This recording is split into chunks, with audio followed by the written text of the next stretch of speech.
ಆಗಿರ್ತಕ್ಕಂಥ 1,500 ಜನ ಪ್ರೇಕ್ಷಕರು. ತಮಗೆಲ್ಲ ಆಶ್ಚರ್ಯ ಆಗ್ಬೋದಿದೆ, 1,500 ಜನ ಪ್ರೇಕ್ಷಕರು ಅಂತ ಇದ್ದಾರೆ ಅಂತ. ಇಲ್ಲಿರ್ತಕ್ಕಂಥ ಪ್ರತಿಯೊಬ್ಬೊಬ್ಬರು 1,000 ಜನಕ್ಕೆ 100 ಜನಕ್ಕೆ ಸಮಾನರಾದಂಥವರು. ಯಾಕೆಂದರೆ ನೀವೆಲ್ಲ ಸಹೃದಯರು ಮತ್ತು ಕಲಾಸಕ್ತಿ ಉಳ್ಳಂಥವರು.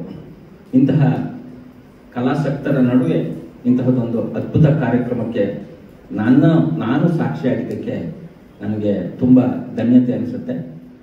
ನನಗೇನೇನು ಹೇಳಬೇಕು ಅಂತಿದ್ನೋ ಎಲ್ಲವನ್ನ ನಮ್ಮ ಹಿರಿಯರು ಗೆಳೆಯರು ಆದಂತಹ ಬಾಲಕೃಷ್ಣಯ್ಯನವರು ಎಲ್ಲವನ್ನ ಹೇಳಿದ್ದಾರೆ.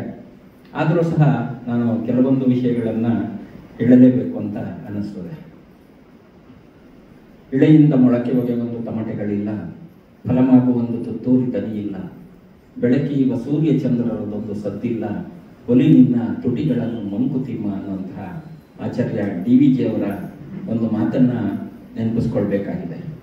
ಜೊತೆಯಲ್ಲೇ ಕಾಲ ಮರಳಿನ ಮೇಲೆ ಸಾಗಿ ಬಂದವರೆಷ್ಟೋ ಹೆಜ್ಜೆ ಗುರುತುಗಳ ಮೂಡಿಸಿಹರೇನಿಲ್ಲಿ, ಇಲ್ಲೊಬ್ಬರಿರಬಹುದು ಹಿರಿತನಕ್ಕೆ ಮಹತಿ ಬಲು ಅಪರೂಪ ಮುದ್ದುರಾಮ ಅನ್ನುವಂಥ ಪ್ರೊಫೆಸರ್ KC ಶಿವಪ್ಪನವರ ಮುದ್ದುರಾಮನ ಮುಕ್ತಕವನ್ನು ನೆನಪಿಸಿಕೊಂಡಾಗಲೆಲ್ಲ ನನ್ನ ಕಣ್ಣು ಮುಂದೆ ಬರುವಂಥ ಚಿತ್ರ ಶ್ರೀಯುತ, ಅವ್ರನ್ನ ಏನಂತ ಕರಿಬೇಕು ಅಂತ ಗೊತ್ತಿಲ್ಲ, ಶ್ರೀಯುತ ಅಂತ ಕರಿಬೇಕು, ಪಿತೃ ಸಮಾನರು ಅಂತ ಕರಿಬೇಕು, ಆಚಾರ್ಯರು ಅಂತ ಕರಿಬೇಕು, ಗುರುಗಳು ಅಂತ ಕರಿಬೇಕು ಗೊತ್ತಿಲ್ಲ. ಅಂತಹ ಮಹನೀಯರ ನೆನಪಾಗ್ತದೆ, ಅವರ ಮುಖಾರದಿಂದ ನನಗೆ ಕಣ್ಣು ಮುಂದೆ ಬರ್ತದೆ. ನಾನು ವಿಶೇಷವಾಗಿ ನಮ್ಮ ಜಮುನಾರಾಣಿ ಮೇಡಮ್ಗೆ ತುಂಬ ಕೃತಜ್ಞನಾಗಿರಬೇಕು. ಯಾಕೆಂದರೆ ಕುಮಾರ್ ಸರ್ನ ಪರಿಚಯ ಮಾಡಿಕೊಟ್ಟಂಥವರು ಡಾಕ್ಟರ್ ಜಮುನಾರಾಣಿ ಮಿರ್ಲೆ ಅವರು.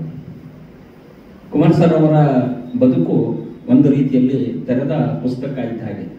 ಈಗ ತಾನೇ ಹೇಳಿದ್ರು, ಆ ಬದುಕಿನ ಪುಟಗಳನ್ನು ತೆರೀತಾ ಇದ್ದಂಗೆ ಎಷ್ಟೊಂದು ಕಥೆಗಳು ಅನಾವರಣಗೊಳ್ಳುತ್ತವೆ ಅಂತ. ಸರ್, ದಯವಿಟ್ಟು ನನ್ನ ಒಂದು ಆಗ್ರಹಪೂರ್ವಕ ಪ್ರಾರ್ಥನೆ ಮತ್ತು ಮನವಿ, ದಯಮಾಡಿ ನೀವು ನಿಮ್ಮ ಆತ್ಮಕಥನವನ್ನು ಬರೆಯದೆ ಅಲ್ಲಿ ಹೇಳದೆ ಹೋದಂತಹ ಸಾಕಷ್ಟು ಪುಟಗಳು ಅನಾವರಣಗೊಳ್ಳುತ್ತವೆ ಅನ್ನುವಂತಹ ಮಾತುಗಳನ್ನು ಹೇಳ್ತಾ, ಇವತ್ತು ನಾನು ಶಾಸ್ತ್ರವಿದನಲ್ಲ, ನನಗೆ ನೃತ್ಯಶಾಸ್ತ್ರ ಗೊತ್ತಿಲ್ಲ, ಒಬ್ಬ ಸಹೃದಯ ಮಾತ್ರ ಇಲ್ಲಿ ನೃತ್ಯಶಾಸ್ತ್ರದ ದಿಗ್ಗಜರೆಲ್ಲ ಕೂತಿದ್ದಾರೆ. ನಮ್ಮ ವೀರಕುಮಾರ್ ಮೇಡಮ್ ಅವರು, ಅವ್ರ ತಂದೆ ಸೋಮಶೇಖರ್ ಅವರು ನಮ್ಮ ಅಮ್ಮನ ಮನೆ ಪಕ್ಕನೇ ಇದ್ದಿತ್ತು. ಅವರು ತುಂಬ ಚಿಕ್ಕವರಾಗಿದ್ದಾಗಿಂದಲೂ, ನಾನು ಚಿಕ್ಕವನಾಗಿದ್ದೆ ಆಗಿಂದಲೂ ಸಹ ಚಾಮುಂಡಿಪುರಂ ಡೆಸ್ಸರ್ ಬ್ಲ್ಯಾಕ್ ಸೊಸೈಟಿ ಎದುರುಗಡೆ ಮನೆ. ನಾನು ಚಿಕ್ಕಂದಿನಿಂದ ಅವರ ನೃತ್ಯ ಕಲಾಕ್ಷೇತ್ರದ ಅವರ ತಂದೆಯವರ ಸಾಧನೆಗಳನ್ನು ಕುತೂಹಲದ ಕಣ್ಣುಗಳಿಂದ ನಾನು ವೀಕ್ಷಿಸ್ತಾ ಇದ್ದೆ. ಅಲ್ಲಿ ನೃತ್ಯ ತರಗತಿಗಳು ಸಹ ಉಮಾ ಮಹೇಶ್ವರ ನೃತ್ಯ ಕಲಾ ಕೇಂದ್ರ ಅಂತಲೇ ಏನಿತ್ತು ನಡೀತಾ ಇತ್ತು. ಅವೆಲ್ಲ ಈಗ ತುಂಬ ನೆನಪಿಗೆ ಬರ್ತದೆ. ಜೊತೆಯಲ್ಲೇ ಒಂದು ಮಾತನ್ನು ಹೇಳಬೇಕು, ಬದುಕು ತೆರೆದ ಪುಸ್ತಕ ಅಂತಂದೆ. ಕುಮಾರ್ ಸರ್ ಅವರ ಬದುಕಿನಲ್ಲಿ ನಾನು ಅವ್ರನ್ನ ಒಂದ್ಸಾರಿ ಮನೆಯಲ್ಲಿ ಭೇಟಿ ಮಾಡಿದಾಗ ನನಗೆ ತುಂಬ ಆಶ್ಚರ್ಯ, ಅಚ್ಚರಿ, ದಿಗ್ಭ್ರಮೆ ಆಯಿತು. ಯಾಕಪ್ಪ ಅಂದರೆ ಇವತ್ತೊಂದು ದಿವಸ ತಂದೆ ತಾಯಿಗಳನ್ನು ನೆನಪಿಸ್ಕೊಳ್ಳೋದು ತುಂಬ ಈ ಆಧುನಿಕ ಜಗತ್ತಿನಲ್ಲಿ, ಎಲ್ಲರೂ ಅಂತ ಹೇಳ್ತಾ ಇಲ್ಲ, ತುಂಬ ಬೆರಳೆಣಿಕೆಯಷ್ಟು ಅಥವಾ ಕಡಿಮೆ ಪ್ರಮಾಣದಷ್ಟು ಅಂತ ಇರಬಹುದು. ಅವರ ಮನೆಯನ್ನೆಲ್ಲ ವೀಕ್ಷಿಸಿದಾಗ ಅವರ ಪ್ರಶಸ್ತಿ ಫಲಕಗಳು, ಅವರ ಎಲ್ಲವನ್ನ, ಅವರ ಏನು ಹೇಳ್ತೀವಿ ನಾವು ಕ್ರೆಡೆನ್ಷಿಯಲ್ಸ್ ಅಂತೀವಲ್ಲ, ಅದನ್ನೆಲ್ಲ ನೋಡ್ತಾ ಹೋದಾಗ ಒಂದು ಕಡೆ ನನ್ನ ಕಣ್ಣು ಕೀಲಿಸ್ತು. ಅಲ್ಲಿ ತಮಗೆ ಬಹುಶಃ ಎಲ್ಲರಿಗೂ ಗೊತ್ತಿರ್ತದೆ, ಆದರೂ ನಾನು ಹೇಳಬೇಕಾದ್ದು ನನ್ನ ಅನಿವಾರ್ಯ, ಹಾಡುವುದು ಅನಿವಾರ್ಯ ಕರ್ಮ ನನಗೆ ಅಂತ ಇರ್ತಾರಲ್ಲ, ಆ ರೀತಿ ಎಲ್ಲ ಕೇಳಲಿ ಎಂದು ನಾನು ಹಾಡುವುದಿಲ್ಲ, ಹಾಡುವುದು ಅನಿವಾರ್ಯ ಕರ್ಮ ನನಗೆ ಅಂತಾರಲ್ಲ, ಆ ರೀತಿ ಹೇಳಬೇಕಾದ ಎದೆಯೊಳಗೆ ಅಡಗಿಸಿಕೊಟ್ಟಂತಹ ಸತ್ಯವನ್ನು ನಾನು ಹೇಳಲೇಬೇಕು. ಕುಮಾರ್ ಸರ್ ಅವರು ಅವರ ತಾಯಿಯವರ ಪಾದರಕ್ಷೆಗಳನ್ನು ಅವರ ಶೋಕೇಸಲ್ಲಿ ಇಟ್ಕೊಂಡು ಇವತ್ತಿಗೂ ಸಹ ಪೂಜೆ ಮಾಡ್ತಾ ಇದ್ದಾರೆ.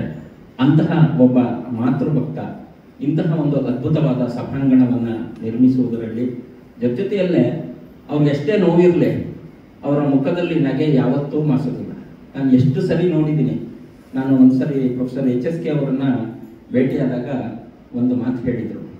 ಒಂದ್ಸರಿ ಯಾವುದೋ ವಿಷಯಕ್ಕೆ ಬಂದಾಗ, ನಿಮ್ಮ ಔದಾರ್ಯದ ಪೀನ ಮಸೂರದಲ್ಲಿ ನನ್ನಂತಹ ಅಲ್ಪನೂ ಬೃಹದಾಕಾರವಾಗಿ ಕಾಣಿಸ್ತೇನೆ ಅಂತ. ಸರ್ನ ನೋಡಿ ನಾನು ಇದು ಅವರ ಪರಿಚಯ ನನಗೆ ತೀರಾ ಇತ್ತೀಚಿನ ಪರಿಚಯ, 1 ವರ್ಷ ಆಗಿರ್ಬೋದು ಅಥವಾ 1.5 ವರ್ಷ ಆಗಿರಬಹುದು. ಆದರೆ ಸರ್ ಅವರು ಯಾರೇ ಕಲಾವಿದರು ಬರಲಿ, ಯಾರೇ ಬರಲಿ, ಅವರನ್ನು ಎಷ್ಟು ಮೆಚ್ಚಿ ಪ್ರೋತ್ಸಾಹಿಸಿ ಅವರ ಗುಣಗಾನ ಮಾಡಿ ಅವ್ರ ಬಗ್ಗೆ ಹೇಳ್ಕೊಳ್ಳೋದಕ್ಕಿಂತ ಬಂದವರ ಬಗ್ಗೆ ಗುಣಗಾನ ಮಾಡೋದು ಜಾಸ್ತಿ.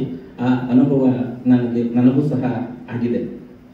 ಶ್ರೀಯುತ ನಮ್ಮ ಪ್ರೊಫೆಸರ್ ಕೆ ಕುಮಾರ್ ಅವರ ಔದಾರ್ಯದ ಬೀನ ಮಸೂರದಲ್ಲಿ ನನ್ನ ಬಗ್ಗೆ ತುಂಬಾ ಹೇಳಿದ್ರು. ನನ್ನಂತ ಅಲ್ಪನೂ ಸಹ ಬೃಹದಾಕಾರವಾಗಿ ಕಾಣಬೇಕಾದ್ರೆ ಅವರ ಔದಾರ್ಯ ಕಾರಣವೇ ಹೊರತು ನನ್ನ ವ್ಯಕ್ತಿತ್ವ ಅಲ್ಲ ಅನ್ನುವಂಥ ಮಾತುಗಳನ್ನ ಹೇಳ್ತಾ, ಗಗನಂ ಗಗನಾಕಾರಂ ಸಾಗರಂ ಸಾಗರೋಪಮೆ ಎನ್ನುವಂಥ ಒಂದು ಮಾತಿದೆ. ಗಗನಕ್ಕೆ ಗಗನವೇ ಸಾಟಿ, ಸಾಗರಕ್ಕೆ ಸಾಗರವೇ ಸಾಟಿ. ಅಂತಹ ಹಿರಿಯರಾದ ಕುಮಾರ್ ಅವರು ಇಂತಹದೊಂದು ಅದ್ಭುತ ರಂಗಮಂದಿರವನ್ನು ಸ್ಥಾಪಿಸಿ ಅವ್ರ ಬಗ್ಗೆ ಅವರು ಇನ್ನೊಂದು ಮಾತು ಹೇಳ್ಬಿಟ್ಟು ನಾನು ಮುಗಿಸ್ತೀನಿ. ಒಂದು ಮಾತು ಹೇಳಿದ್ರು ಅವರು, ಟೀಕೆಗಳು ಸಾಕಷ್ಟು ಬರ್ತಾ ಇದ್ದಾವೆ ಅಂತ.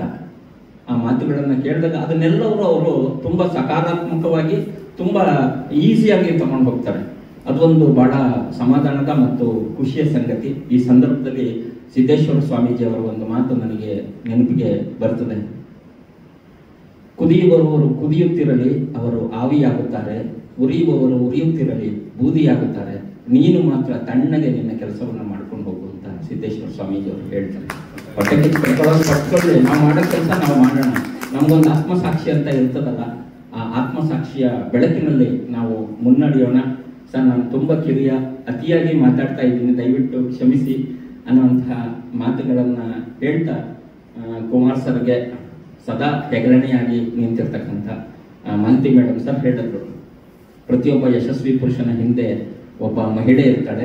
ತಮಾಷೆಗೆ ಹೇಳೋದಾದ್ರೆ ಆಕೆ ಅವನ ಪತ್ನಿಯೇ ಆಗಿರುತ್ತಾಳೆ ಅನ್ನೋಂಥ ಒಂದು ಮಾತು. ಆ ಯಶಸ್ವಿ ಮಹಿಳೆಯಾಗಿ ಡಾಕ್ಟರ್ ಮಾಲತಿ ಮೇಡಮ್ ಅವರು ಮತ್ತು ತಂದೆ ತಾಯಿಗೆ ತಕ್ಕ ಸುಪುತ್ರಿಯರಾಗಿ ನಿಧಿ ಮತ್ತು ಲೇಖಾ ಅವರು. ಮತ್ತೊಂದು ಸಂತೋಷದ ಸಂಗತಿಯನ್ನು ನಾನು ಇಲ್ಲಿ ಹೇಳಲೇಬೇಕು. ನಾಳಿದ್ದು ನಮ್ಮ ವಿಶ್ವವಿಖ್ಯಾತ ಮೈಸೂರು ದಸರೆಯ ಅಂಗವಾಗಿ ನಮ್ಮ ಹೊಯ್ಸಳ ಕನ್ನಡ ಸಂಘ ಹಾಗೂ ಸವಿಗನ್ನಡ ಪತ್ರಿಕಾ ಬಳಗದ ಆಶ್ರಯದಲ್ಲಿ ಪ್ರತಿ ವರ್ಷ, ಇದು 20ನೇ ವರ್ಷ 22ನೇ ವರ್ಷ ಅಂತ ಅನಿಸ್ತದೆ, ಪ್ರದಾನ ಮಾಡಲ್ಪಡುವ ದಸರಾ ಯುವ ಪ್ರತಿಭೆ ಪ್ರಶಸ್ತಿಗೆ ಈ ಇಬ್ಬರು ಉದಯೋನ್ಮುಖ ಕಲಾವಿದರು, ಉದಯೋನ್ಮುಖರೇನಲ್ಲ ಅವರು, ಯಾಕೆಂದ್ರೆ ಬಾಲ್ಯದಿಂದಲೇ ಭರತನಾಟ್ಯವನ್ನು ಅಭ್ಯಸಿಸಿ ತುಂಬಾ ಪ್ರಬುದ್ಧರಾಗಿರುವಂತಹ ಕಲಾವಿದರು ನಾಳಿದ್ದು ನಮ್ಮ ಸಮಾರಂಭದಲ್ಲಿ ಗೌರವವನ್ನ, ಪ್ರಶಸ್ತಿಯನ್ನ ಸ್ವೀಕರಿಸಿದ್ದಾರೆ. ಅದಕ್ಕೆ ತಮ್ಮೆಲ್ಲರ ಒಂದು ಚಪ್ಪಾಳೆ ಇರಲಿ ಅನ್ನುವಂತಹ ಮಾತುಗಳನ್ನ ಹೇಳ್ತಾ, ಇನ್ನೇನು ಹೇಳಿ, ನನ್ನ ಹೆಂಡತಿ ಯಾವತ್ತೂ ಬರದೇ ಇದ್ದವಳು ಇವತ್ತು ಬಂದಿದ್ದಾಳೆ. ಅದಕ್ಕಾಗಿ ನಾನು ಹೇಳಿದೆ, ಕುಮಾರ್ ಸರ್ ಹೇಳಿದ್ದಾರೆ ನೀನು ಖಂಡಿತ ಬರಲೇಬೇಕು ಅಂತ ಅಂದ್ರೂ ಕೂಡ, ಆದರೂ ಸಹ ಪ್ರೀತಿಯಿಂದ ಇಲ್ಲಿಗೆ ಆಗಮಿಸಿದಾಗ ಅವಳಿಗೂ ಸಹ ಕೃತಜ್ಞತೆಗಳನ್ನ, ಧನ್ಯವಾದಗಳನ್ನ ತಿಳಿಸುತ್ತಾ, ನನ್ನ ಬಾಲಭಾಷೆಯನ್ನು ಇಷ್ಟೊತ್ತು ತಾವೆಲ್ಲ ಕೇಳಿದ್ದಕ್ಕಾಗಿ ತಮ್ಮೆಲ್ಲರಿಗೂ ವಂದಿಸಿ ಅಭಿನಂದಿಸಿ, ತಾವೆಲ್ಲರೂ ಶಬ್ದಗಳ ದೀಪಮಾಲೆ ಹಿಡಿದು ಬಂದವರು, ನಕ್ಷತ್ರಗಳಿಗೆ ಎಣ್ಣೆ ನೀಡಿದವರು, ಎದೆಯಾಳದ ಕತ್ತಲ ಗೂಡುಗಳ ಭೇದಿಸಿ ಬೆಳಕಿನ ಹಾಡ ಹಾಡಿದವರು, ಅಂತಹ ಬೆಳಕಿನ ಹಾಡ ಹಾಡಿದ ನಿಮ್ಮೆಲ್ಲರನ್ನ ವಂದಿಸಿ ವಿರಮಿಸುತ್ತೇನೆ. ನಮಸ್ಕಾರ.